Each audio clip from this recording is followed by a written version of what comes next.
జాతీయ పాఠ్య ప్రణాళిక చట్టం నేషనల్ కరికులం ఫ్రేమ్వర్క్ ఈ అంశం నుండి గతంలో ఏపీ టెట్లో కానివ్వండి లేదా టీఎస్ టెట్లో కానివ్వండి ఈ అంశం నుంచి ప్రతి పబ్లిక్ ఎగ్జామ్లో ఒక ప్రశ్న అడుగుతున్నాడు. ఏపీ టెట్లో నుంచి ఒక ప్రశ్న అడుగుతున్నాడు. టీఎస్ టెట్లో కూడా ఎన్సిఎఫ్ 2005 నుంచి ప్రశ్న అడగడం జరుగుతూ ఉంటుంది.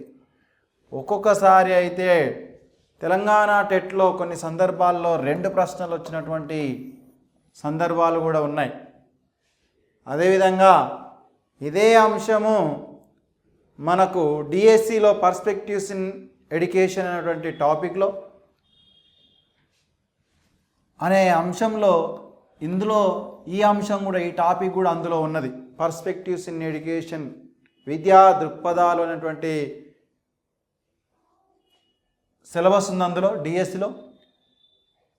డిఎస్సిలో కూడా ఎన్సిఎఫ్ 2005 నుంచి ప్రశ్నలు రావడం జరుగుతూ ఉంటుంది.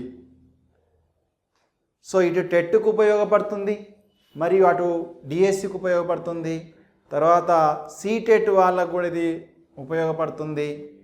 తర్వాత గురుకుల మోడల్ స్కూళ్ళకు నిర్వహించేటువంటి పరీక్షలలో కూడా ఇందులో నుండి ప్రశ్నలు రావడం జరుగుతూ ఉంటుంది.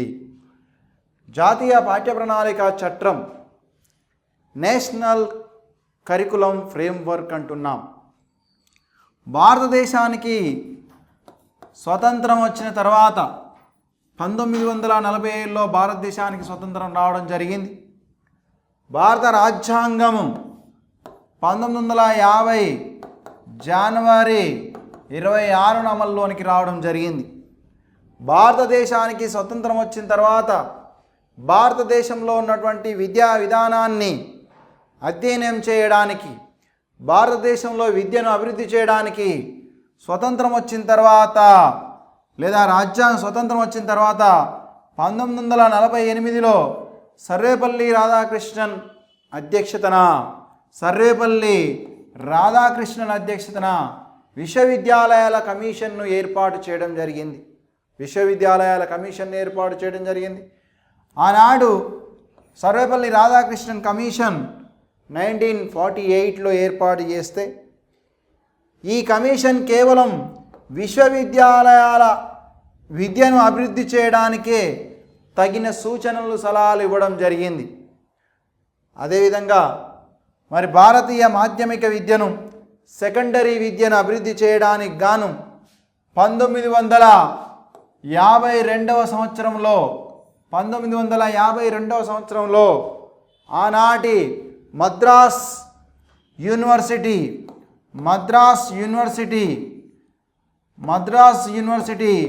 వైస్ ఛాన్సలర్ అయినటువంటి లక్ష్మణ స్వామి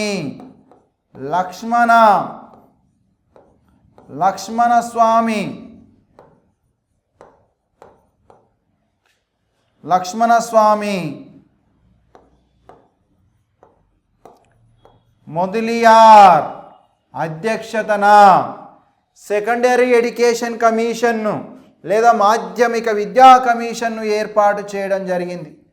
మాధ్యమిక విద్యా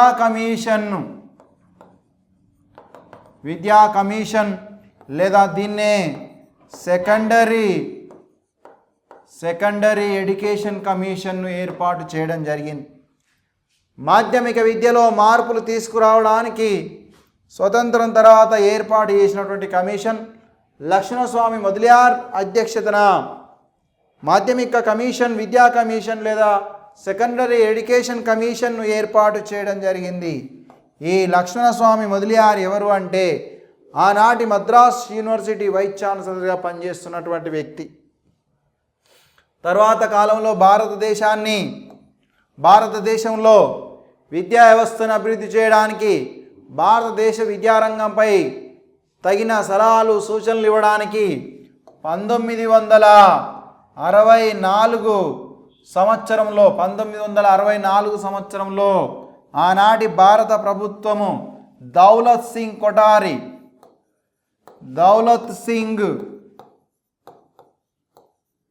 కొఠారి అధ్యక్షతన ఒక కమిషన్ను ఏర్పాటు చేయడం జరిగింది. భారతీయ విద్యా కమిషన్ అంటారు దీన్ని. భారతీయ విద్యా కమిషన్ అని కూడా పేర్కోవడం జరుగుతుంది. దీన్ని ఏమని పిలుస్తామంటే భారతీయ విద్యా కమిషన్ అని పిలుస్తాం. విద్యా కమిషన్ అని పిలుస్తాం దీన్ని. ఇండియన్ ఎడ్యుకేషన్ కమిషన్ అని కూడా పిలుస్తాం. మరి దౌలత్ సింగ్ కొఠారి ఎవరు? దౌలత్ సింగ్ కొఠారి ఎవరు అంటే ఆనాడు యూజీసీకి చైర్మన్గా పనిచేస్తున్నటువంటిది. యూనివర్సిటీ గ్రాంట్ కమిషన్ అంటాం. యూనివర్సిటీ గ్రాంట్కు చైర్మన్గా పనిచేస్తున్నటువంటి వ్యక్తే దౌలత్ సింగ్ కొఠారి. ఇతని అధ్యక్షతన 1964లో భారతీయ విద్యా కమిషన్ను ఏర్పాటు చేసే లేదా 1964-66 కొఠారి కమిషన్ అంటాం. 66లో దీని యొక్క రిపోర్టును ఇవ్వడం జరిగింది. మరి ఆ రిపోర్ట్లో ఉన్నటువంటి సిఫారసుల్లో ఒక సిఫారసు అయినా కూడా జాతీయ పాఠ్య ప్రణాళిక చట్టాలను రూపొందించాలి. దౌలత్ సింగ్ కొఠారి కమిషన్లో ఉన్నటువంటి సిఫారసుల్లో ఒక సిఫారసు అయిన జాతీయ పాఠ్య ప్రణాళిక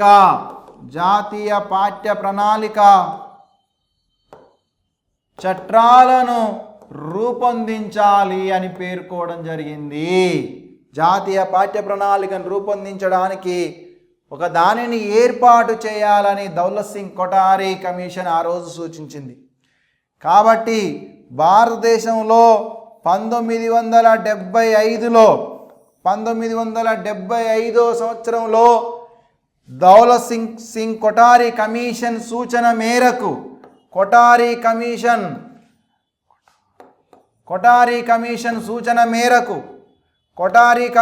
సూచన మేరకు భారతదేశంలో మొట్టమొదటి ఎన్సిఎఫ్ 1975ను ఏర్పాటు చేయడం జరిగింది. 1975ను ఏర్పాటు చేయడం జరిగింది. ఇది భారతదేశంలో మొట్టమొదటి ఎన్సిఎఫ్. భారతదేశంలో మొట్టమొదటి ఎన్సిఎఫ్ను ఎప్పుడు రూపొందించారు అంటే 1975వ సంవత్సరంలో రూపొందించడం జరిగింది. ఏ కమిషన్ సూచన మేరకు మొట్టమొదటి ఎన్సిఎఫ్ లేదా 1975 ఎన్సిఎఫ్ను రూపొందించారంటే కొఠారి కమిషన్ సూచన మేరకు ఎన్సిఎఫ్ 1975ను ఏర్పాటు చేయడం జరిగింది. 1975ను ఏర్పాటు చేయడం జరిగింది. తర్వాత కాలంలో 1986వ సంవత్సరంలో ఎన్ఈపిని జాతీయ విద్యా విధానాన్ని ఏర్పాటు చేయడం జరిగింది. భారతదేశంలో విద్యారంగంలో సమూల మార్పులు తీసుకురావడానికి ప్రపంచ విద్యా విధానానికి పోటీపడే విధంగా భారతీయ విద్యా విధానాన్ని ప్రోత్సహించాలనే ఉద్దేశంతో ఆనాటి ప్రధాని అయినటువంటి రాజీవ్ గాంధీ ఎన్ఈపి 1986ని రూపొందించడం జరిగింది. సో దీంట్లో అనేక అంశాలను చేర్చడం జరిగింది. సో అందులో భాగంగా భారత విద్యా వ్యవస్థలో అనేక మార్పులు చోటు చేసుకోవడం జరిగింది.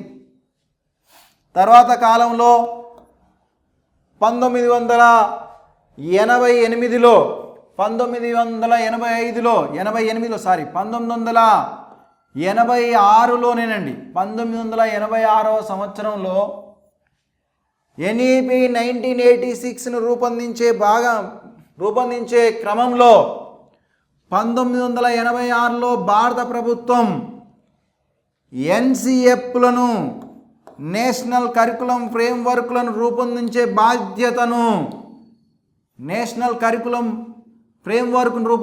బాధ్యతను ఎన్సిఆర్టీకి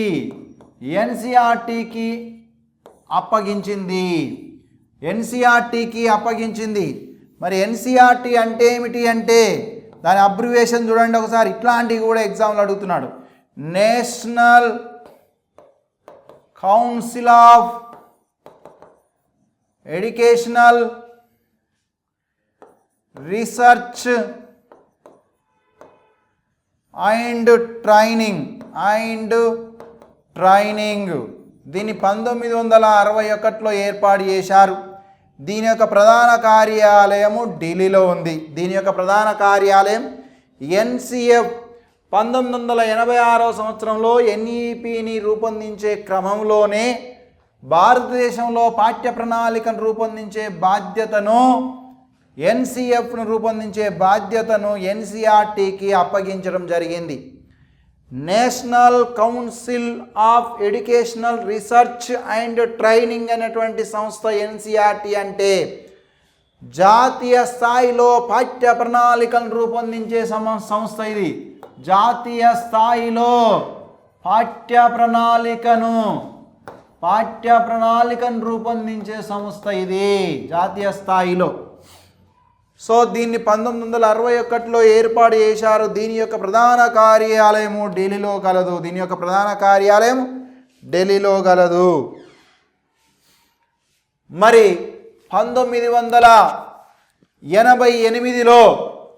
1988లో మరొక ఎన్సిఎఫ్ను రూపొందించడం జరిగింది. ఎందుకు మరొక ఎన్సిఎఫ్ను రూపొందించడం జరిగింది అంటే 1975లో ఎన్సిఎఫ్ను రూపొందించిన తర్వాత మరొక ఎన్సిఎఫ్ను రూపొందించలే కాబట్టి విద్యా వ్యవస్థలో ఉన్నటువంటి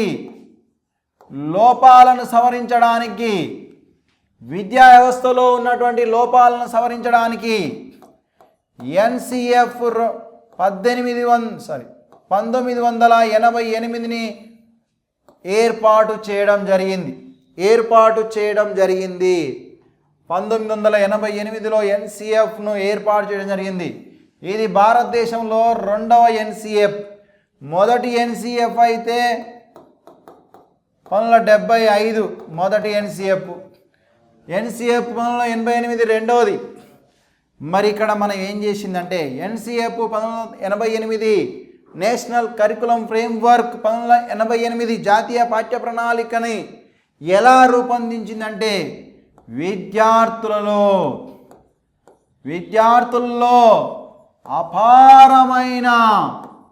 అపారమైన జ్ఞానాన్ని అందించాలనే ఉద్దేశంతో ఎన్సిఎఫ్ పాఠ్య ప్రణాళికను ఎట్లా రూపొందించిందంటే విద్యార్థులకు అపారమైనటువంటి జ్ఞానాన్ని అందించాలనే ఉద్దేశంతో పాఠ్యపుస్తకాల పరిధిని పెంచింది. అంటే సమాచారాన్ని ఎక్కువగా ఇంక్లూడ్ చేయడం జరిగింది.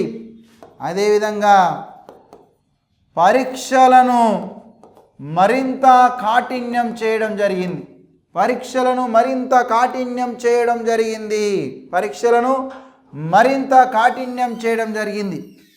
తద్వారా విద్యార్థులకు భారంగా తయారయ్యింది.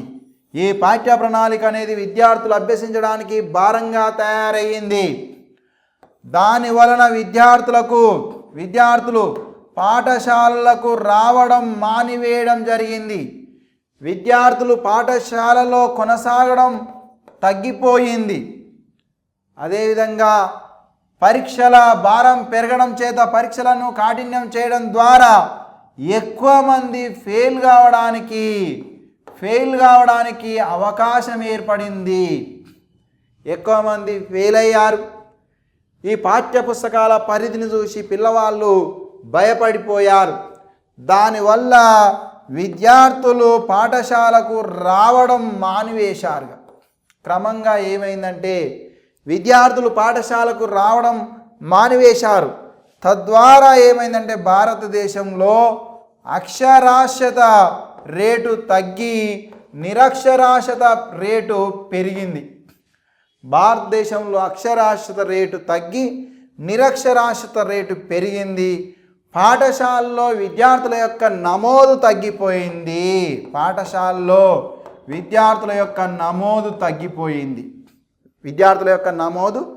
తగ్గిపోయింది. సో దీన్ని ఈ ఉద్దేశంతో ఎన్సిఎఫ్ను ఏర్పాటు చేయడానికి ముఖ్య ఉద్దేశం ఏమిటంటే 1988 వరకు విద్యా వ్యవస్థలో ఉన్నటువంటి లోపాలను సవరించడానికి గాను ఏర్పాటు చేశారు. తర్వాత రెండవ ఉద్దేశం ఏమిటి అంటే విద్యార్థుల్లో అపారమైనటువంటి జ్ఞానాన్ని పెంచాలి అనేటువంటి రెండు ఉద్దేశాలతోటి దీన్ని ఏర్పాటు చేయడం జరిగింది. సో ఎన్సిఎఫ్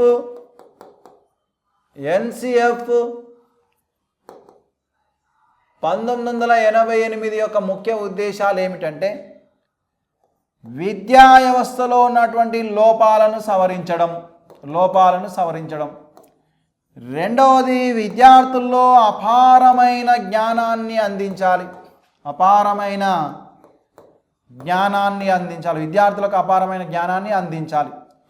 ఈ రెండు ఉద్దేశాలతో ఎన్సిఎఫ్ 1988ని ఏర్పాటు చేస్తే దీని ద్వారా ఏమైందంటే పాఠ్యపుస్తకాల పరిధిని పెంచారు.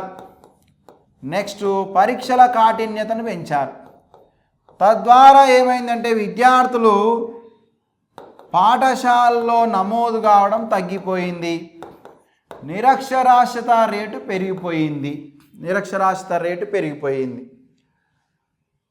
ఇవన్నీ సంభవించాయి. కాలం గడుస్తున్న కొద్దీ 1992 నాటికి వచ్చాం. 1992లో ఆనాడు రాజ్యసభకు సాహిత్య రంగంలో ఎంపికైనటువంటి కేఆర్ నారాయణ్ ఈయన రాజ్యసభకు ఎంపీగా నామినేట్ అయ్యాడు. కేఆర్ నారాయణ్ ఆ రోజు రాష్ట్రపతి కోటాలో రాజ్యసభకు ఎంపీగా నామినేట్ అయ్యాడు. ఇతడు ఒక రోజు తన కారులో రాజ్యసభ సమావేశాలకు బయలుదేరాడు. బయలుదేరే సందర్భంలో రోడ్డు ఎమ్మటి వెళుతున్నప్పుడు ఒక 5th క్లాస్ చదివేటువంటి పిల్లవాడు వాని బరువు కంటే ఆ పిల్లవాడున్నటువంటి బరువు కంటే పుస్తకాలు ఎక్కువగా బరువు ఉన్నాయి. అప్పుడు ఈ పీరియడ్లో 1992 పీరియడ్లో ఇప్పుడు విద్యార్థులు ఉపయోగించేటువంటి స్మూత్గా ఉన్నటువంటి బ్యాగులు లేవు. అప్పుడు సంచులుండే, వీటిని సంచులు అనేట వాళ్ళం. గోనె సంచులు కానీ లేకపోతే ఇప్పుడు ఉపయోగిస్తున్నటువంటి యూరియా బ్యాగులు కానీ అట్లాంటి వాటిని స్కూల్ బ్యాగులు కుట్టేవారు. ఒక పిల్లవాడు తన బరువు కంటే పుస్తకాల బరువు ఎక్కువగా ఉండి మోయలేక ఇలా నడుచుకుంటూ ఆ పిల్లవాడు స్కూల్కి వెళ్తున్నాడు. ఆ పుస్తకాలను మోయలేక పిల్లవాడు వంగి నడుచుకుంటూ పోతున్నాడు. ఈ కేఆర్ నారాయణ ఏం చేసిందంటే కార్ను ఆపి పిల్లవాడి దగ్గరికి వెళ్ళాడు. ఏంట్రా బాబు ఇలా నడుస్తున్నావు, ఏమైంది నీకు అంటే ఏం లేదు సార్. మరి ఇందులో ఏమున్నాయి బ్యాగులో అంటే పుస్తకాలు ఉన్నాయి సార్ అన్నాడు. నువ్వు ఏ క్లాస్ చదువుతున్నావు అంటే నేను 5th క్లాస్ చదువుతున్నా సార్ అన్నాడు. అతడు ఒక సాహిత్యవేత్త, మంచి విద్యావేత్త. వేరే వాళ్ళకైతే ఆలోచన వచ్చేది కాదు. సాహిత్యవేత్త మరియు విద్యావేత్త కాబట్టి ఆ పిల్లవాడిని తన కారులో ఎక్కించుకొని చక్కగా పార్లమెంటు రాజ్యసభకి వెళ్ళినాడు. నేరుగా రాజ్యసభకి వెళ్ళి ఆ బ్యాగుని తీసుకుపోయి స్పీకర్ పోడియం ముందు ఇలా ఎత్తేసిండు. భారతదేశం ఎటువైపు పయనిస్తుంది? విద్యారంగంలో ముందుకు సాగుతుందా, వెనుకకు సాగుతుందా? ఏం జరుగుతుంది భారతదేశంలో? పిల్లవాళ్ళ బరువు కంటే పుస్తకాల బరువు ఎక్కువగా ఉన్నది. పాఠ్యాంశాల పరిధి ఎక్కువగా ఉన్నది. దీనివలన విద్య అనేది తిరోగమనం చెందుతుంది కానీ పురోగమనం చెందదు. మరి మనమందరం ఏం చేస్తున్నట్టు ఇక్కడ?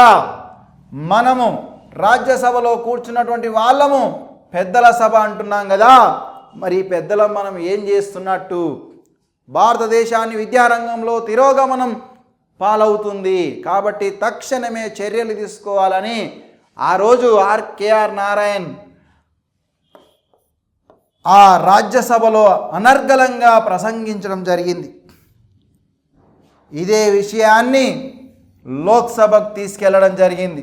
ఇదే విషయాన్ని లోక్సభకు కూడా తీసుకెళ్లడం జరిగింది. లోక్సభలో కూడా చర్చోపచర్చలు జరిగినాయి. తక్షణమే భారతీయ విద్యారంగాన్ని అధ్యయనం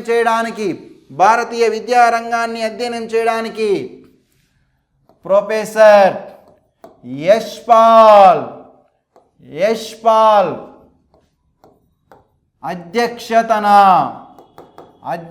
ఒక కమిటీని ఏర్పాటు చేయడం జరిగింది. 1992లో ప్రొఫెసర్ యశ్పాల్ అధ్యక్షతన ఒక కమిటీని ఏర్పాటు చేయడం. దేనిపై? పుస్తకాల భారంపై ఒక కమిటీని ఏర్పాటు చేయడం జరిగింది. మరి ప్రొఫెసర్ యశ్పాల్ ఎవరు? ప్రొఫెసర్ యశ్పాల్ ఇక్కడికి ఎలా వచ్చాడు అంటే, ఇతడు 1986 నుండి 1991 వరకు యూజీసీ చైర్మన్గా పనిచేశాడు. యూనివర్సిటీ గ్రాంట్ కమిషన్ అంటాం దీన్ని. యూజీసీ అంటే ఏమిటంటే యూనివర్సిటీ గ్రాంట్ కమిషన్. ఇది 1950, దీన్ని 1956లో ఏర్పాటు చేయడం జరిగింది. యూనివర్సిటీ గ్రాంట్ కమిషన్ అంటాం. విశ్వవిద్యాలయాల నిధుల సంస్థ లేదా విరాళాల సంస్థ అంటాం. దీన్ని 1956లో ఏర్పాటు చేయడం జరిగింది. ప్రొఫెసర్ యశ్పాల్ యూజీసీకి మాజీ చైర్మన్గా పనిచేసి మాజీ చైర్మన్గా ఉన్నాడు అప్పటికే. కాబట్టి యూజీసీ ప్రొఫెసర్ యశ్పాల్ ఎవరు అంటే దీనికి అధ్యక్షత వహించిందంటే యూజీసీ మాజీ చైర్మన్ అని చెప్పుకోవచ్చు. యూజీసీ మాజీ చైర్మన్ అని పేర్కొంటాం ఇతన్ని. సో ఇతని అధ్యక్షతన పుస్తకాల భారంపై అధ్యయనం చేయడానికి ఒక కమిటీని ఏర్పాటు చేయడం జరిగింది. దీనికి అధ్యక్షుడు ఎవరంటే ప్రొఫెసర్ యశ్పాల్ ఎవరంటే యూజీసీకి మాజీ చైర్మన్గా పనిచేశాడు. ఏ సంవత్సరంలో ఎప్పటి నుంచి అప్పటి వరకు చేశారంటే 1986 నుంచి 91 వరకు చేశారు. యూజీసీ అంటే ఏమిటంటే యూనివర్సిటీ గ్రాంట్ కమిషన్ అంటున్నాం. దీన్ని ఎప్పుడు ఏర్పాటు చేయడం జరిగిందంటే 1956లో ఏర్పాటు చేయడం జరిగింది. ఇది ఇతనికి ఉన్నటువంటి ప్రైమరీ ఇన్ఫర్మేషన్. ఇంకపోతే యశ్పాల్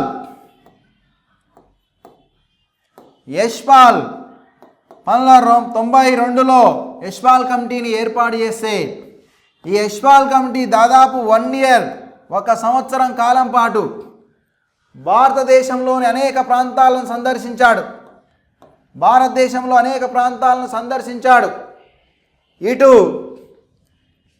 పాఠశాలను సందర్శించాడు, పాఠశాల ఉపాధ్యాయులను సలహాలు సూచనలు తీసుకున్నాడు.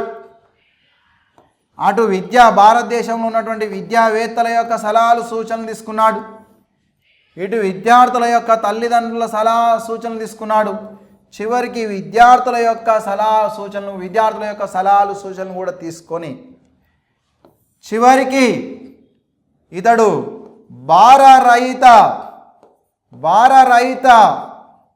అభ్యసనము అనే పేరుతో తన భారరహిత learning without burden learning without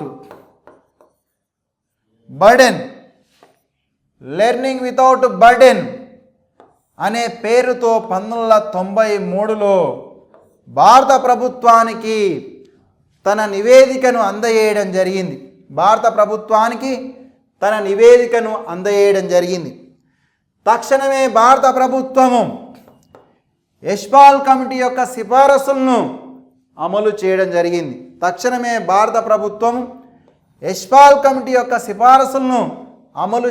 జరిగింది. ఆ విధంగా భారతదేశంలో యశ్పాల్ కమిటీ సిఫారసులు 2000 వరకు కొనసాగినాయి. 2000 వరకు కొనసాగిన తర్వాత 2000 సంవత్సరంలో మరొక ఎన్సిఎఫ్ను ఏర్పాటు చేయడం జరిగింది. ఎందుకు ఏర్పాటు చేయడం జరిగింది అంటే ఎన్సిఎఫ్ 1988లోని లోపాలను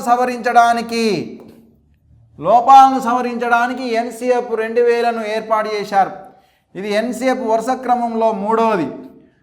ఎన్సిఎఫ్ 1975 మొదటిది, ఎన్సిఎఫ్ 1988 రెండవది, ఎన్సిఎఫ్ 2000 మూడవది. ఎందుకు ఏర్పాటు చేశారంటే ఎన్సిఎఫ్ 1988లోని లోపాలను సవరించడానికి. తర్వాత రెండవది, కావలసిన సలహాలు సూచనలు ఇవ్వడానికి, విద్యారంగంలో ప్రవేశపెట్టవలసినటువంటి సలహాలను సూచనలు ఇవ్వడానికి దీన్ని ఏర్పాటు చేశారు. కానీ అప్పటి ప్రభుత్వాల అనిశ్చితి వలన ఎన్సిఎఫ్ 2000 అమలుకు నోచుకోలేదు, అమలు కాలేదు, అసలుకే అమలు కాలేదు, ఇదిగా అమలు కాలేదు.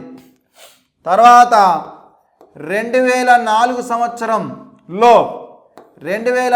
సంవత్సరంలో భారతదేశంలో విద్యారంగపరంగా ఎలాంటి సంస్కరణలు తీసుకొచ్చినప్పటికీ ఎక్కువగా కాంగ్రెస్ గవర్నమెంటే విద్యారంగంలో అనేక సంస్కరణలు చేయడం జరిగిందండి.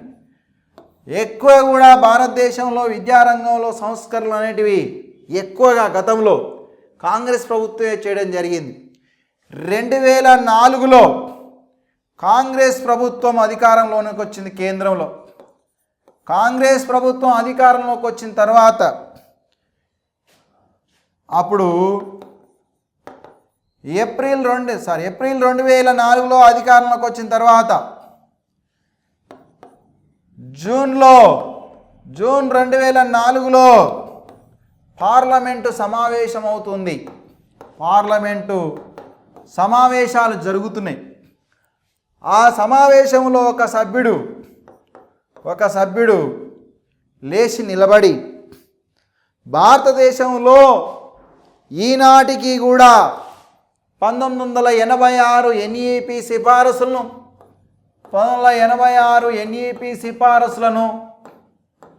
మరియు 1992-93 యష్పాల్ కమిటీ సిఫారసుల్ని మాత్రమే అమలు చేస్తున్నారు.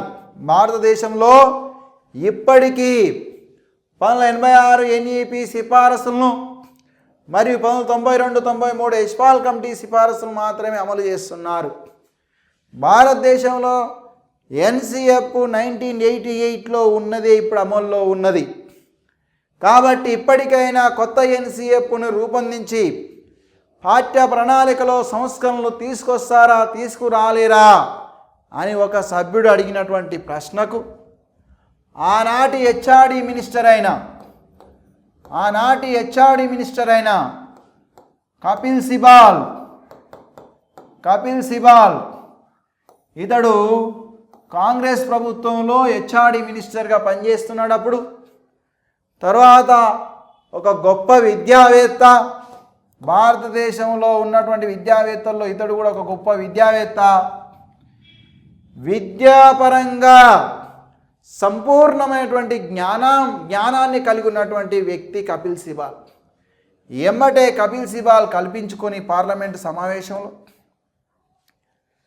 తక్షణమే భారతదేశంలో అమల్లో ఉన్నటువంటి పాఠ్య ప్రణాళికను, భారతదేశంలో ఇప్పటికే అమల్లో ఉన్నటువంటి పాఠ్య ప్రణాళికను పునఃసమీక్షించి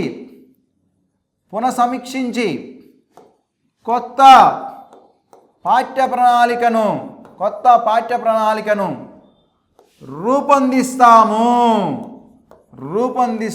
అని ఆ సభ్యుడు అడిగినటువంటి ప్రశ్నకు సమాధానాన్ని ఇవ్వడం జరిగింది. ఆ సభ్యుడు అడిగినటువంటి ప్రశ్నకు ఇప్పటికీ అమల్లో ఉన్నటువంటి పాఠ్య ప్రణాళికను పునఃసమీక్షించి కొత్త పాఠ్య ప్రణాళికను రూపొందిస్తాము అని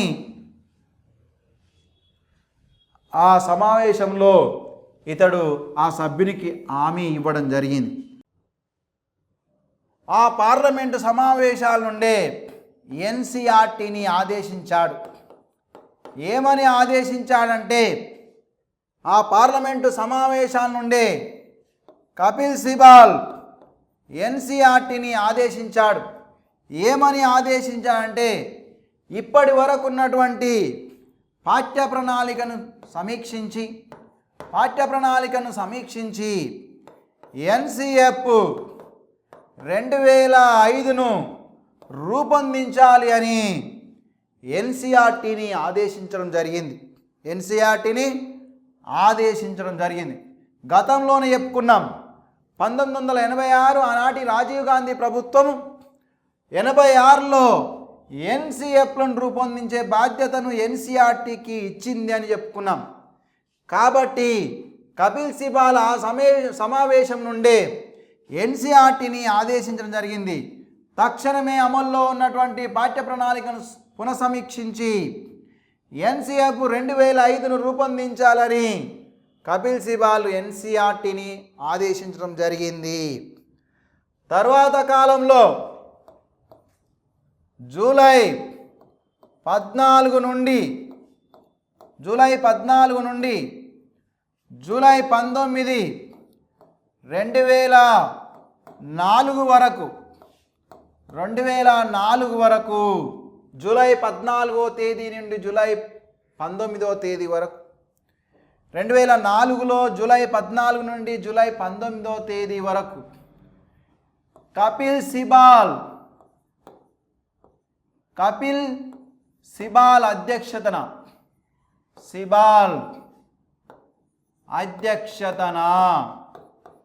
ఎన్సీఆర్టీ సమావేశాలను నిర్వహించింది. కాన్సెప్ట్ క్లియర్గా అర్థమైంది అనుకుంటాను. 2004లో జూలై 14వ తేదీ నుండి జూలై 19 వరకు కపిల్ సిబాల్ అధ్యక్షతన ఎన్సీఆర్టీ సమావేశమైంది. ఈ సమావేశంలో అన్ని రాష్ట్రాలకు చెందినటువంటి విద్యాశాఖ మంత్రులు, విద్యాశాఖ ప్రిన్సిపల్ సెక్రటరీస్ మరియు రాష్ట్రాల విద్యా సంచాలకులు పాల్గొన్నారు. అన్ని రాష్ట్రాల నుండి విద్యాశాఖ మంత్రులు మరియు తర్వాత విద్యాశాఖ ప్రిన్సిపల్ సెక్రటరీసు, అన్ని రాష్ట్రాల విద్యా సంచాలకులు, అదేవిధంగా వివిధ రాష్ట్రాల్లో ఉన్నటువంటి ఎస్సీఆర్టీ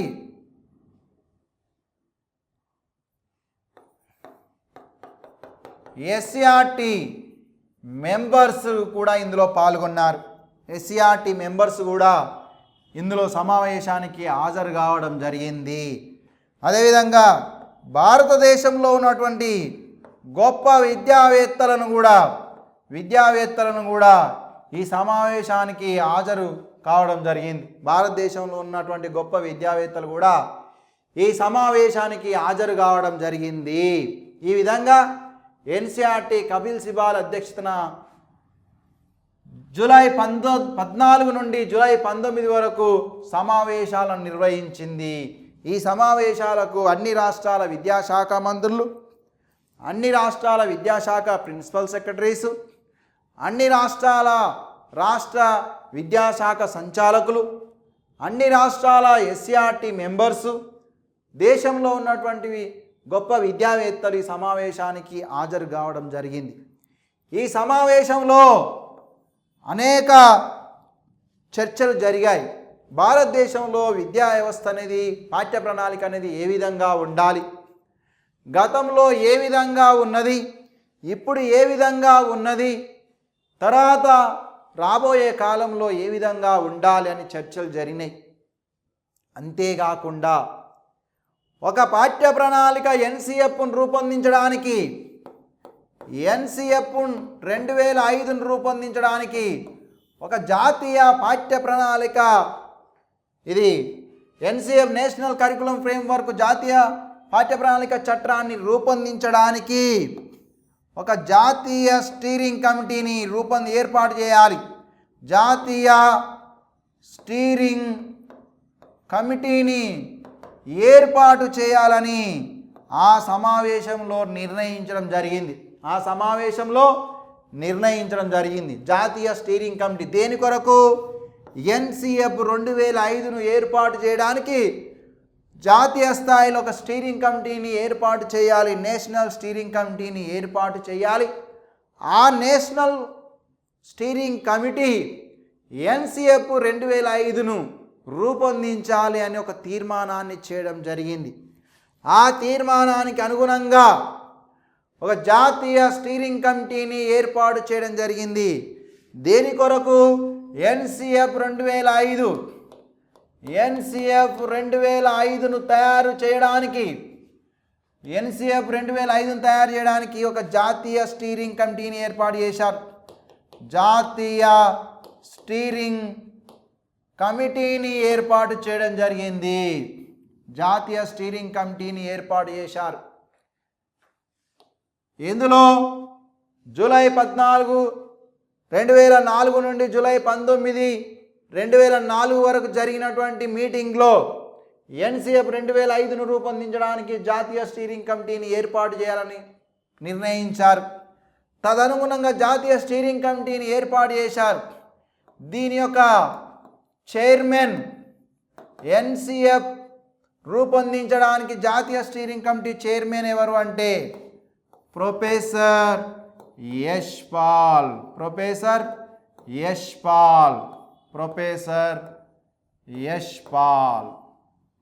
గతంలో ఇతని అధ్యక్షతన ఒక కమిటీ ఏర్పడింది. అదే భార రహిత అభ్యసనము అన్నాం. చైర్మన్ దీనికి ఎవరు అంటే ప్రొఫెసర్ యశ్పాల్. ఈ కమిటీలో మొత్తము సభ్యులు ఎంతమంది అంటే 1 + 34 = 35. మొత్తం జాతీయ స్టీరింగ్ కమిటీలో మొత్తం సభ్యుల సంఖ్య 35. ఒకరెవరంటే అధ్యక్షుడు చైర్మన్ యశ్పాల్, 34 మంది సభ్యులు. మరి జాతీయ స్టీరింగ్ కమిటీలో సభ్యురాలిగా తెలుగు రాష్ట్రాల నుండి నియమితులైన వారు, జాతీయ స్టీరింగ్ కమిటీలో తెలుగు రాష్ట్రాల నుండి నియమితులైనటువంటి వారు శాంతా సిన్హా. ఎవరండి తెలుగు రాష్ట్రాల నుండి? గతంలో ప్రశ్న వచ్చింది దీంట్లో. శాంతా సిన్హా. ఈ శాంతా సిన్హా ఎవరు అంటే బాలల హక్కుల కార్యకర్త. ఎవరిమే? బాలల హక్కుల కార్యకర్త. అదేవిధంగా హైదరాబాద్ సెంట్రల్ యూనివర్సిటీ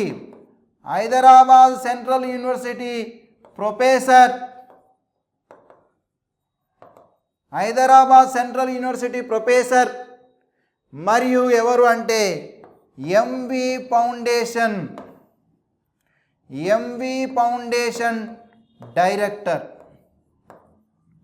డైరెక్టర్.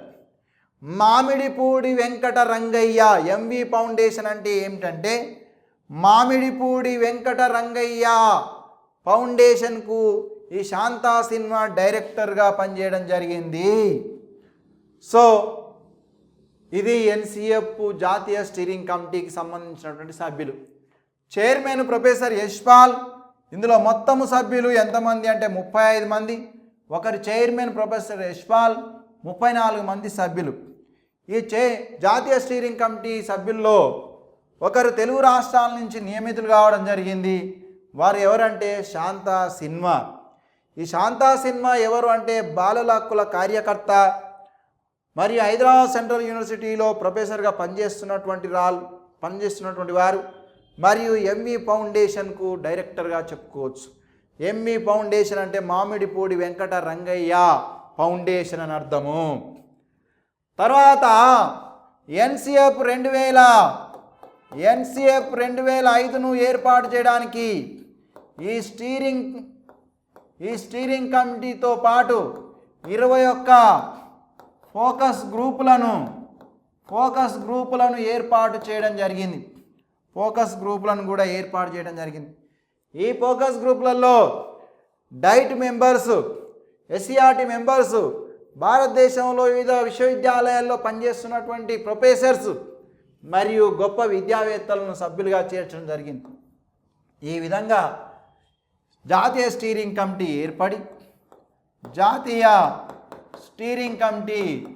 ఏర్పడి భారతదేశంలో దాదాపు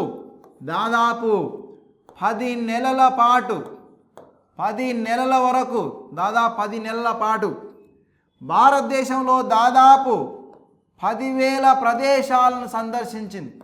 10,000 ప్రదేశాలను సందర్శించింది. 10,000 ప్రదేశాలను సందర్శించి ఇక్కడ అనేక మంది అభిప్రాయాలను తీసుకోవడం జరిగింది.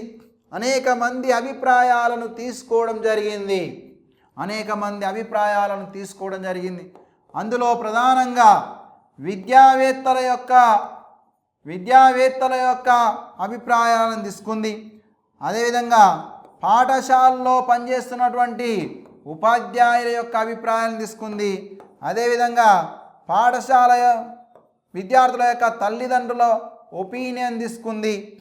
నెక్స్ట్ తర్వాత విద్యార్థులు, తర్వాత సామాజికవేత్తలు, ఇలా భారతదేశంలో విద్యారంగంతో సంబంధం ఉన్నటువంటి వ్యక్తులందరి దగ్గర నుంచి వారి యొక్క అభిప్రాయాలను తీసుకోవడం జరిగింది. అభిప్రాయాలను తీసుకొని ఎన్సిఎఫ్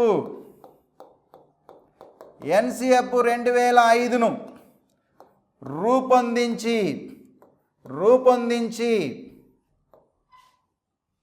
తన నివేదికను ఎన్సిఈఆర్టీకి ఇచ్చింది. జాతీయ స్టీరింగ్ కమిటీ ఎన్సిఎఫ్ 2005ను రూపొందించి తన నివేదికను ఎవరికి ఇచ్చిందండి? ఎన్సిఈఆర్టీకి ఇచ్చింది. ఈ ఎన్సిఈఆర్టీ ఇది కేంద్ర అధికృత సంస్థ, కేంద్ర ఆధీనంలో ఉండేటువంటి సంస్థ కాబట్టి కేంద్ర ప్రభుత్వానికి కూడా ఒకసారి ప్రశ్న వస్తుంది. జాతీయ స్టీరింగ్ కమిటీ ఎన్సిఎఫ్ 2005ను రూపొందించి ఎవరికి నివేదించింది అంటే ఎన్సిఈఆర్టీ సంస్థకు నివేదించింది. ఎన్సిఈఆర్టీ లేకుండా అక్కడ కేంద్ర ప్రభుత్వం అంటే కేంద్ర ప్రభుత్వం కూడా సరైన సమాధానమే అవుతుంది. మరి ఎన్సిఈఆర్టీ తనకు అందినటువంటి నివేదికను మే 2వ తేదీ 2005 రోజున కేబుక్ అందజేసింది. ఎన్సిఈఆర్టీ తనకు అందినటువంటి ఎన్సిఎఫ్ 2005 నివేదికను ఎవరికి అందజేసింది? మే 2 ఎన్సిఈఆర్టీ తనకు అందినటువంటి ఎన్సిఎఫ్ 2005 నివేదికను మే 2వ తారీఖు 2005 రోజున కేబుకు అందజేసింది. కేబుకు నివేదించింది. కేబ్ అంటే మనం ఇంతకుముందుకే చెప్పుకున్నాం, సెంట్రల్ అడ్వైజరీ బోర్డ్ అనుకున్నాం. Central advisory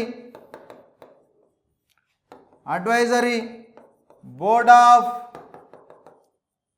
education, central advisory board of education అని అంటున్నాం. కేంద్రీయ విద్యా సలహా మండలి అంటున్నాం దీన్ని. కేంద్రీయ విద్యా సలహా మండలి దీనిని 1921లో ఏర్పాటు చేసిండ్రు. భారతదేశంలో అతి పురాతన విద్యా సంస్థ కేబ్. భారతదేశంలో అతి పురాతన విద్యా సంస్థ ఏదంటే కేబ్. గతంలో ప్రశ్న అడిగిండండి, ఇది టెట్లో అడిగిండు గతంలో. భారతదేశంలో అతి పురాతన విద్యా సంస్థ ఏంటంటే కేబ్ అడిగిండు. Central advisory board of education దీన్ని ఎప్పుడు ఏర్పాటు చేయడం జరిగిందంటే 1921లో. 1928లో ఆర్థిక మాంద్యం కారణంగా దీన్ని నిలిపివేయడం జరిగింది. విధులను నిలిపివేయడం జరిగింది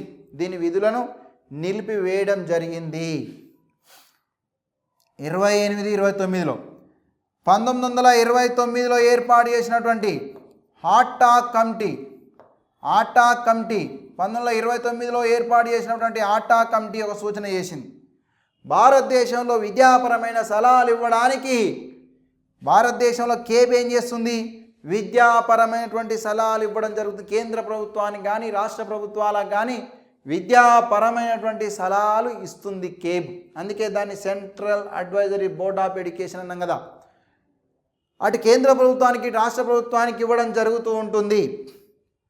భారతదేశంలో విద్యారంగంపై ఏ కమిటీని నియమించినా ఆ కమిటీ అందించేటువంటి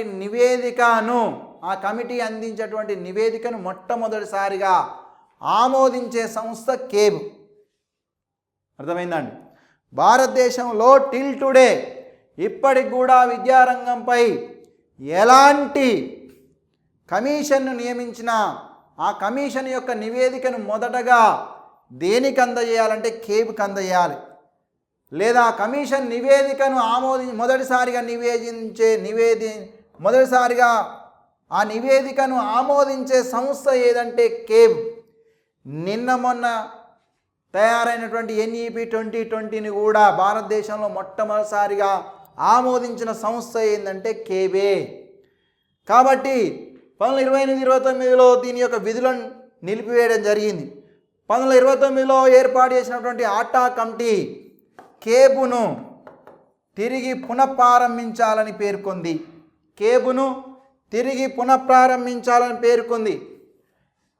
ఆటా కమిటీ సూచన మేరకు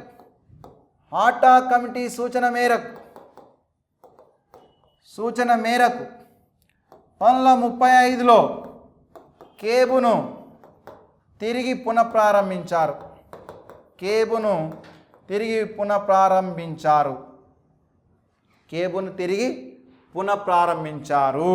ఇది సో ఈ విధంగా కేబు మరి తన వద్దకు వచ్చినటువంటి నివేదిక ఎప్పుడు వచ్చింది? నివేదిక మే 2, 2005 వచ్చింది కదా.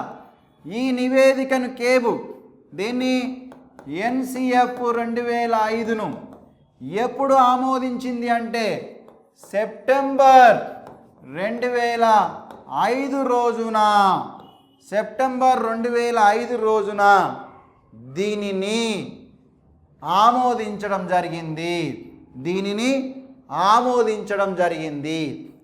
సో ఈ విధంగా కేబు NCF 2005ను సెప్టెంబర్ 2005న ఆమోదించడం జరిగింది.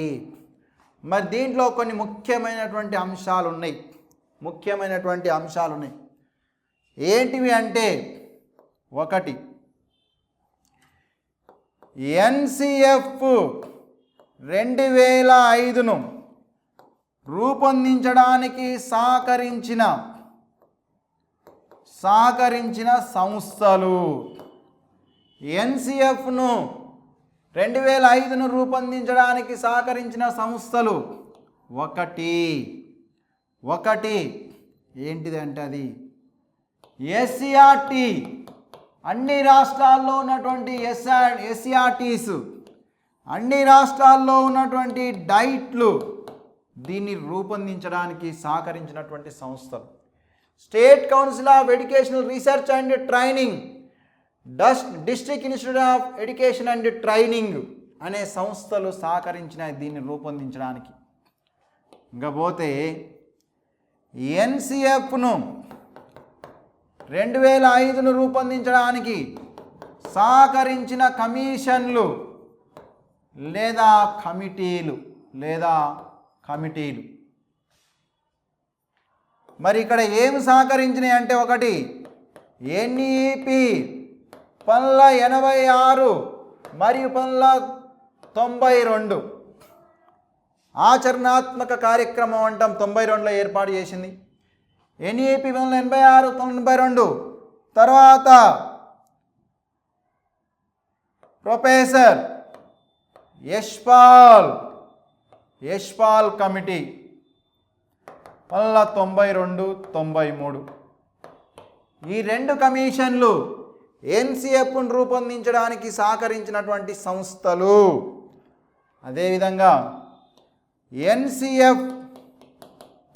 NCFను రూపొందించిన సంస్థ ఇప్పుడు చూద్దాం.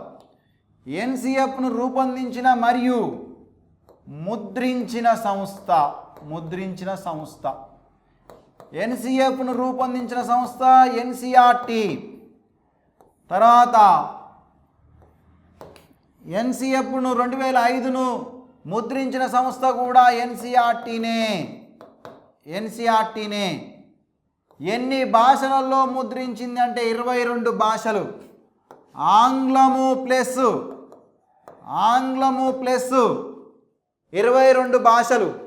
భారత రాజ్యాంగం 8వ షెడ్యూల్లో పేర్కొన్నటువంటి 22 భాషల్లో ముద్రించడం జరిగింది. ప్లస్ అదనంగా ఆంగ్లంలో కూడా ముద్రించడం జరిగింది. అదేవిధంగా ఎన్సిఎఫ్ 2005ను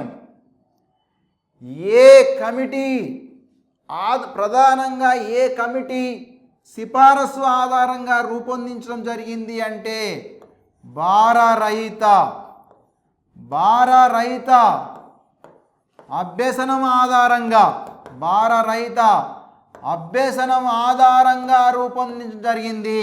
ఎన్సిఎఫ్ దేని ఆధారంగా రూపొందించడం జరిగిందంటే భారరహిత అభ్యసనం ఆధారంగా రూపొందించడం జరిగింది. నెక్స్ట్ ఎన్సిఎఫ్ 2005ను రూపొందించడానికి సహకరించినటువంటి వాదము ఒక నిర్మాణాత్మక వాదం. దీనినే ఆచరణాత్మక వాదము అంటాం. నిర్మాణాత్మక వాదం లేదా ఆచరణాత్మక వాదం. అదేవిధంగా నిర్మాణాత్మక వాద రూపకర్త లేవ్ వైగోట్స్కీ. గతంలోనే మనం చెప్పుకున్నాం వైగోట్స్కీ. ఇతని దేశము రష్యా. మరి నిర్మాణాత్మక వాదం అంటే ఏమిటి అంటే అభ్యసన ఫలితానికి ప్రాధాన్యత ఇవ్వకుండా అభ్యసన అనుభవాలకు ప్రాధాన్యత ఇవ్వడము. అభ్యసన ఫలితాలకు ప్రాధాన్యత ఇవ్వకుండా అభ్యసన అనుభవాలకు, అందులో ప్రత్యక్ష అనుభవాలకు ప్రాధాన్యత ఇవ్వడం. అభ్యసన అనుభవాలకు ప్రాధాన్యత ఇవ్వడం, అందులో ప్రత్యక్ష అనుభవాలకు ప్రాధాన్యత ఇవ్వడము అనేది దీని యొక్క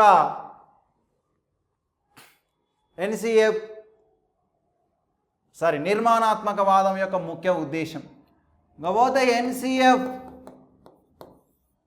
2005 యొక్క నినాదం. ఎన్సిఎఫ్ 2005 యొక్క నినాదం భారరహిత అభ్యసనము. ఎన్సిఎఫ్ 2005 యొక్క నినాదం భారరహిత అభ్యసనం. Learning without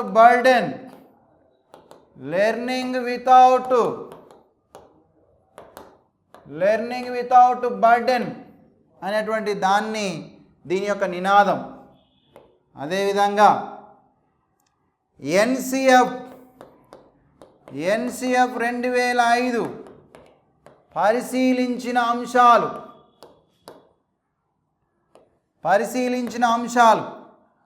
NCF 2005ను రూపొందించేటప్పుడు steering committee పరిశీలించినటువంటి అంశాలు. ఒకటి, విద్యారంగంపై ఎంత ఖర్చు చేసినప్పటికీ అభివృద్ధి చెందకపోవడానికి గల కారణాలు. విద్యారంగంపై ప్రతి సంవత్సరం కూడా బడ్జెట్లో కొంత నిధులను కేటాయించి ఖర్చు చేస్తున్నారు. కానీ విద్య అనుకున్న స్థాయిలో భారతదేశంలో అభివృద్ధి చెందడం లేదు. దానికి కారణాలు. నెక్స్ట్ పాఠ్య ప్రణాళిక రంగాలు కరికులం ఏరియాస్ అంటున్నాం. పాఠ్య ప్రణాళిక రంగాలు భారతదేశంలో ఇప్పటికీ ఏ అంశాలు అమల్లో ఉన్నాయి, ఏ పాఠ్య గ్రంథాలను బోధిస్తున్నారు, ఏ సబ్జెక్టులను బోధిస్తున్నారు, మరి ఇప్పుడు ఏం బోధించాలి, పాఠ్య ప్రణాళికను ఏ విధంగా మార్పు చేస్తే విద్యారంగంలో మార్పులు వస్తాయని పరిశీలించారు. ఇకపోతే జాతీయ అంశాలు మరి భారతదేశం భిన్నత్వంలో ఏకత్వం అంటున్నాం. అనేక సంస్కృతులు ఉన్నాయి, అనేక బహుళ జాతి వర్గాలు ఉన్నాయి.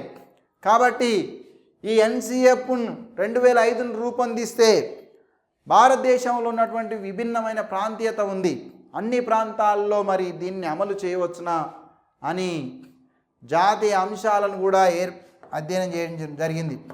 తర్వాత సంస్థాగత సమస్యలు, మరి దీన్ని అమలు చేయడంలో ఫైనాన్షియల్గా ఏమన్నా ఇబ్బందులు అవుతున్నాయా, ప్రాంతాల వారీగా ఏమైనా ఇబ్బందులు అవుతున్నాయా, ఈ సంస్థాగత సమస్యలను కూడా పరిశీలించడం జరిగింది. జాతీయ స్టీరింగ్ కమిటీ ఎన్సిఎఫ్ను రూపొందించడానికి పరిశీలించినటువంటి అంశాలు: విద్యారంగంలో ఎంత ఖర్చు చేసినప్పటికీ విద్యారంగం వెనుకబడి ఉండడానికి కారణం ఏమిటి, అదేవిధంగా పాఠ్య ప్రణాళిక రంగాలను కూడా అధ్యయనం చేసింది, జాతీయ అంశాలను అధ్యయనం చేసింది, సంస్థాగత సమస్యలను కూడా అధ్యయనం చేసింది. సో ఇవన్నింటినీ అధ్యయనం చేయడం జరిగింది. అదేవిధంగా ఎన్సిఎఫ్ 2005 రూపొందించేటప్పుడు పరిగణించినటువంటి ముఖ్యమైనటువంటి భావనలు ముఖ్యమైనటువంటి భావనల్లో ఒకటి ప్రజాస్వామ్య విద్యా విధానాన్ని అమలు చేయాలి. ప్రజాస్వామ్య విద్యా విధానాన్ని అమలు చేయాలి. ప్రజాస్వామ్య విద్యా విధానాన్ని డెమోక్రటికల్ ఎడ్యుకేషన్ ఇంప్లిమెంటేషన్ చేయాలి. ప్రజాస్వామ్య విద్యా విధానాన్ని అమలు చేయాలి. అదేవిధంగా విద్యను ప్రాథమిక హక్కుగా మార్చాలి. రెండు భావనలు ఉన్నాయి. ఎన్సిఎఫ్ను రూపొందించడంలో రెండు భావనలను పరిగణలోనికి తీసుకోవడం జరిగింది. అది ఏమిటంటే ప్రజాస్వామ్య విద్యా విధానాన్ని అమలు చేయాలి, దేశంలో విద్యను ప్రాథమిక హక్కుగా మార్చాలి, ఫండమెంటల్ రైట్గా విద్యను మార్చాలి అని ఎన్సిఎఫ్ 2005 రూపొందించేటప్పుడు పరిగణలోనికి తీసుకోవడం జరిగినటువంటి ముఖ్యమైనటువంటి అంశాలు. అదేవిధంగా మరి ఎన్సిఎఫ్ 2005 రూపొందించేటప్పుడు భారతదేశంలో విద్యా విధానం అనేది చాలా భారంగా ఉంది. కారణము ఏమిటంటే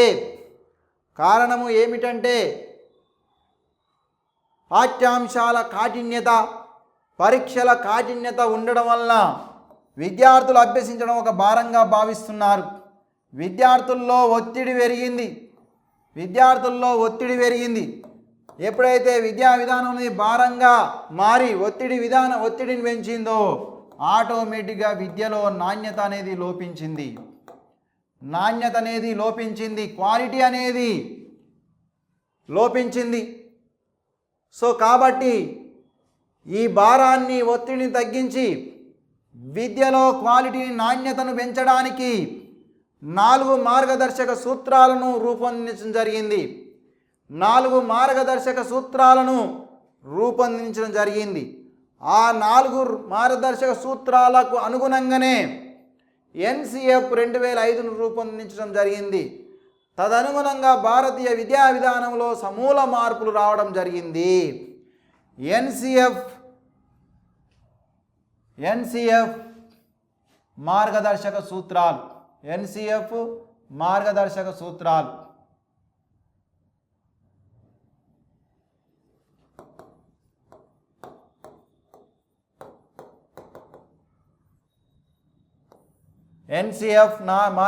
సూత్రాలు ఎన్ని ఉన్నాయండి? 4 ఉన్నాయి. ఎందుకోసం ఏర్పాటు చేశారు? విద్యారంగంలో ఉన్నటువంటి ఒత్తిడిని, భారాన్ని తగ్గించి కోల్పోయినటువంటి నాణ్యతను పెంచడానికి 4 మార్గదర్శక సూత్రాలను రూపొందించడం జరిగింది. 1, పాఠశాల జీవితాన్ని పాఠశాల వెలుపలి జీవితంతో ఎన్సిఎఫ్ మార్గదర్శక సూత్రాలు 4. ఎందుకు దీన్ని ఏర్పాటు చేయడం, ఈ సూత్రాలను పొందుపరచడం జరిగింది అంటే విద్యారంగంలో ఉన్నటువంటి ఒత్తిడిని, భారాన్ని తగ్గించి విద్యలో కోల్పోయినటువంటి నాణ్యతను పెంచడానికి ఎన్సిఎఫ్ మార్గదర్శకాలు తోడ్పడతాయనే ఉద్దేశంతో ఏర్పాటు చేయడం జరిగింది. పాఠశాల జీవితంతో పాఠశాల వెలుపలి జీవితాన్ని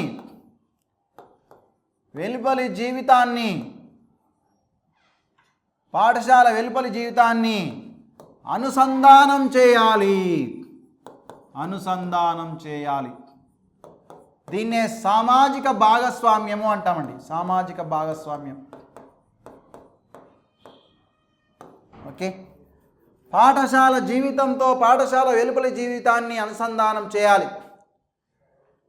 విద్యార్థి కేవలము పాఠశాలలోనే నేర్చుకోవడమే కాకుండా, కేవలము పాఠశాల అంటే ఏమిటి, పాఠశాలలో ఏం నేర్పిస్తారనే మాత్రమే తెలుసుకోకుండా పాఠశాల వెలుపల ఉన్నటువంటి సమాజంతో భాగస్వామ్యం చేయడం, విద్యార్థిని సమాజంతో భాగస్వామ్యం చేయడము.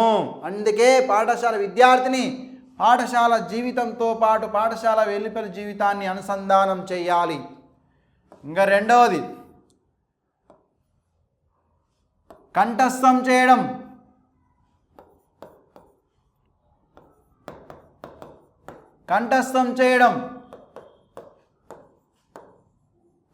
బట్టి పట్టడం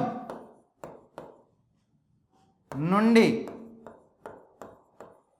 అభ్యసనాన్ని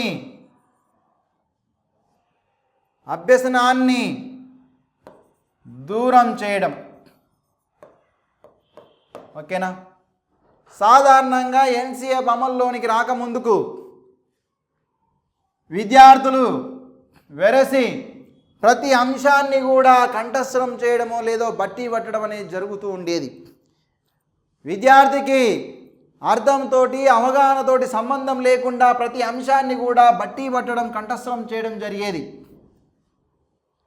అందుకే విద్యార్థుల్లో భావనాత్మక దీని నుండి దూరం చేసి, కంఠస్థం పట్టడం లేదా బట్టి పట్టడం నుండి విద్యార్థిని దూరం చేసి భావనాత్మక అభ్యసనాన్ని విద్యార్థిలో పెంపొందించాలి.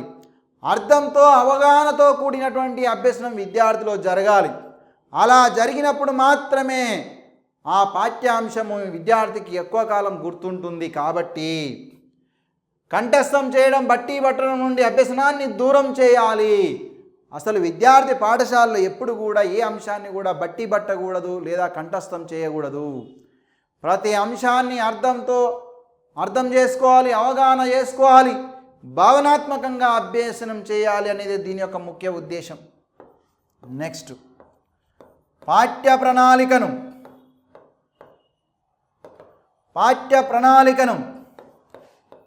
పాఠ్యపుస్తకాల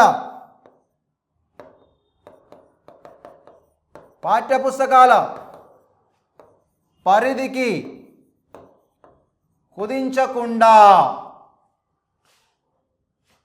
కుదించకుండా విస్తరించి సుసంపన్నం చేయాలి. ఓకేనా. పాఠ్య ప్రణాళికను కేవలము పాఠ్య పుస్తకాలకు మాత్రమే కుదించకుండా విస్తరించి సుసంపన్నం చేయాలి. అంటే దీని అర్థమైంది, కేవలము విద్యార్థికి పాఠ్య పుస్తకంలో ఉన్నటువంటి జ్ఞానాన్ని మాత్రమే అందించకూడదు. అంటే పాఠ్య పుస్తకాల జ్ఞానంతో పాటు ఈ సమాజంలో ఉన్నటువంటి జ్ఞానాన్ని కూడా అందించాలి అనేటువంటిదే 3వ మార్గదర్శకత్వం.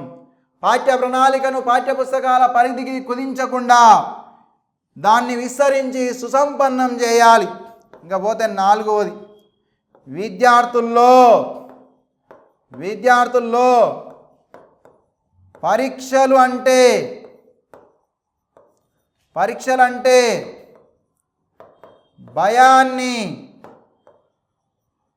భయాన్ని పోగొట్టి ఒత్తిడిని తగ్గించి ఒత్తిడిని తగ్గించి తరగతి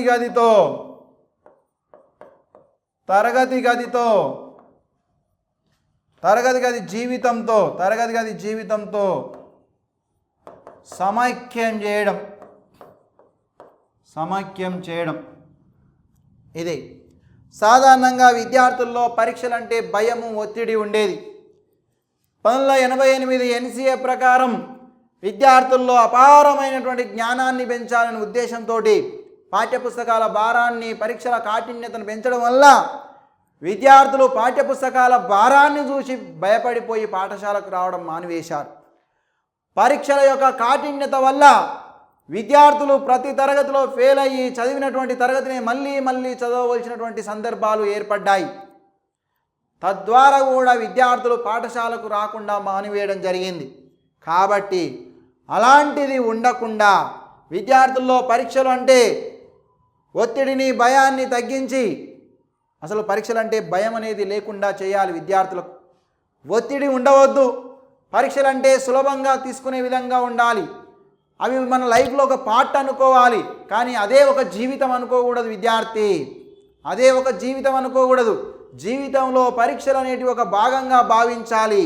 కాబట్టి తరగతి గది జీవితంతో సమైక్యం చేయడం. జీవితంతో సమైక్యం చేయడం అంటే తరగతి గదికి, పాఠశాలకు వచ్చినప్పుడు విద్యార్థి పరీక్షలంటే భయపడకుండా ఉపాధ్యాయుడు పరీక్ష నిర్వహిస్తానగానే నిర్వహించండి అనే స్థాయిలో ఉండాలి. అంటే పరీక్షలను సరళీకరించి, ఇక్కడ చూడండి, పరీక్షలను సరళీకరించాలి. పరీక్షలు అనేటివి ఫ్లెక్సిబుల్గా ఉండాలి. పరీక్షలు అనేటివి సరళీకరించాలి.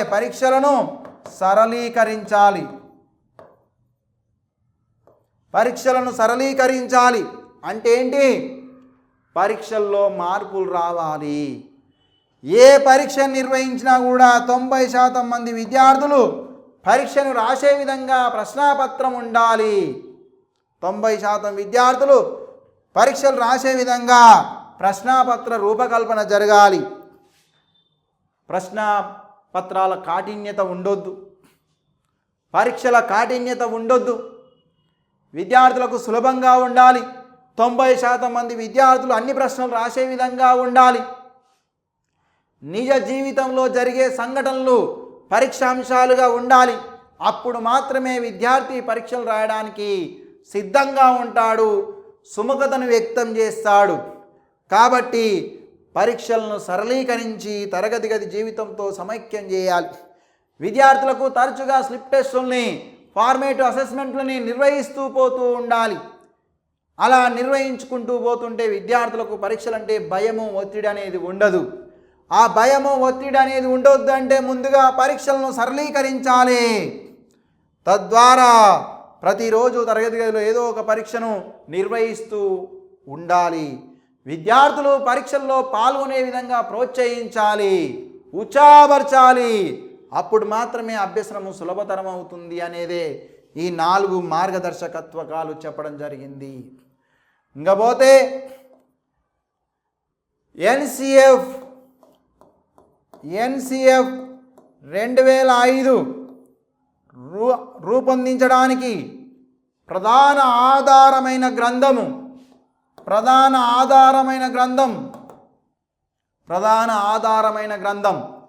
సివిలైజేషన్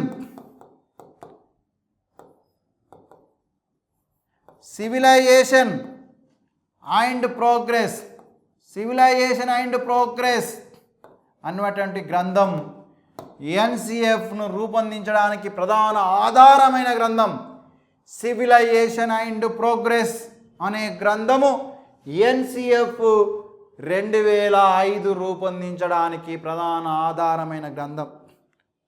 మరి సివిలైజేషన్ అండ్ ప్రోగ్రెస్ అనే గ్రంథ రచయిత ఎవరు? విశ్వకవి రవీంద్రనాథ్ ఠాగూర్. ఎవరండి? విశ్వకవి Rabindranath Tagore civilization and progress అనే గ్రంథాన్ని రచించడం జరిగింది.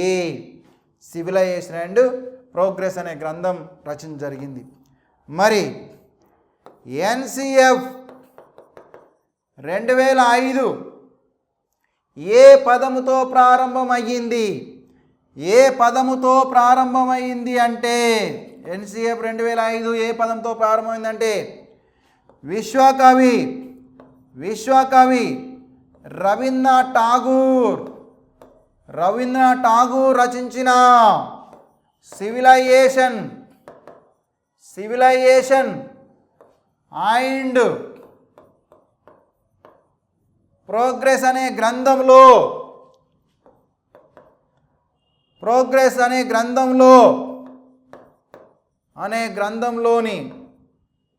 గ్రంథంలోని సృజనాత్మక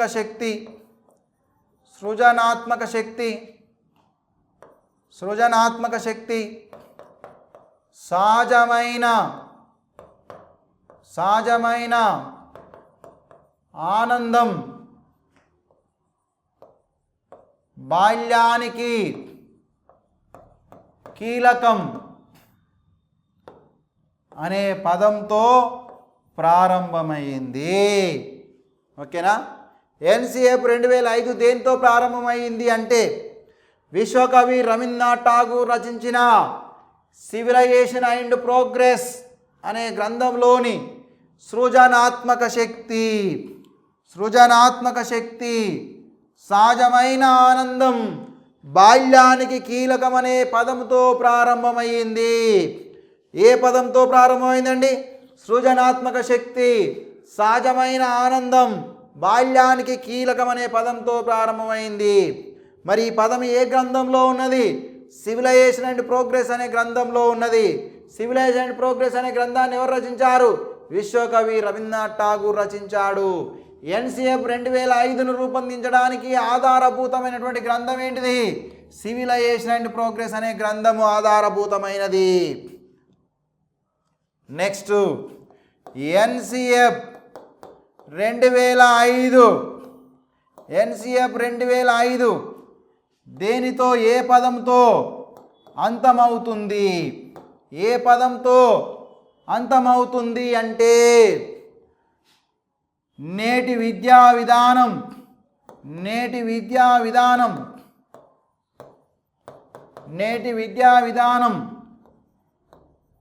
చదువుకున్న మూర్ఖుణ్ణి తయారు చేసింది అని ఒక తల్లి అన్న మాటతో అంతమవుతుంది లేదా ముగుస్తుంది. ఎన్సిఎఫ్ ముగుస్తుంది. ఓకేనా?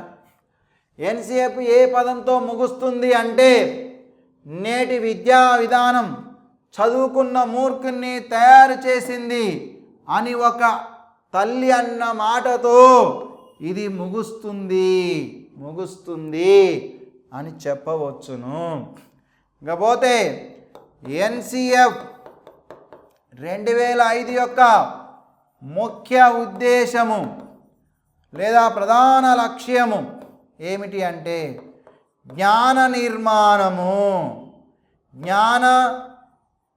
నిర్మాణం నాలెడ్జ్ కన్స్ట్రక్షన్ అంటాం. దీన్ని నాలెడ్జ్ కన్స్ట్రక్షన్ అంటాం. ఎన్సిఎఫ్ 2005 యొక్క ముఖ్య ఉద్దేశం జ్ఞాన నిర్మాణము. దీన్నే నాలెడ్జ్ కన్స్ట్రక్షన్ అంటాము. ఇకపోతే ఎన్సిఎఫ్లో ఎన్ని అధ్యాయాలు ఉన్నాయి? ఎన్సిఎఫ్ 2005లో మొత్తం ఎన్ని అధ్యాయాలు ఉన్నాయని చూస్తే ఎన్సిఎఫ్ 2005లో మొత్తం 5 అధ్యాయాలు ఉన్నాయి. 2005లో మొత్తం అధ్యాయాలు 5 ఉన్నాయి. 1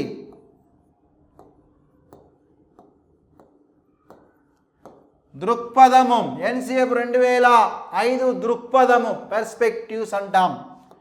2వది అభ్యసనము జ్ఞానము లెర్నింగ్ అండ్ నాలెడ్జ్.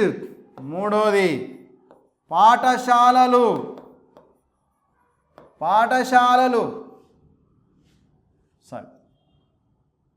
పాఠ్యాంశాలు పాఠ్యాంశాలు పాఠశాలలు పాఠశాల దశలు పాఠ్యాంశాలు పాఠశాల దశలు మూల్యాంకనము curricular areas stages of school and evaluation నాలుగోది పాఠశాలలు స్కూల్స్ అండ్ తరగతి గది వాతావరణం తరగతి గది వాతావరణం schools and class room environment ఐదవది సంస్థాగత సంస్కరణలు సంస్థాగత సంస్కరణలు దీన్ని వ్యవస్థాగత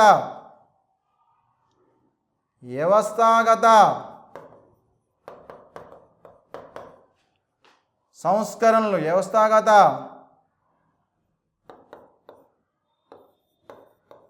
సంస్కరణలు అంటారు లేదా క్రమబద్ధమైన సంస్కరణలు అంటారు సిస్టమాటిక్ రిఫార్మ్స్ అంటాం.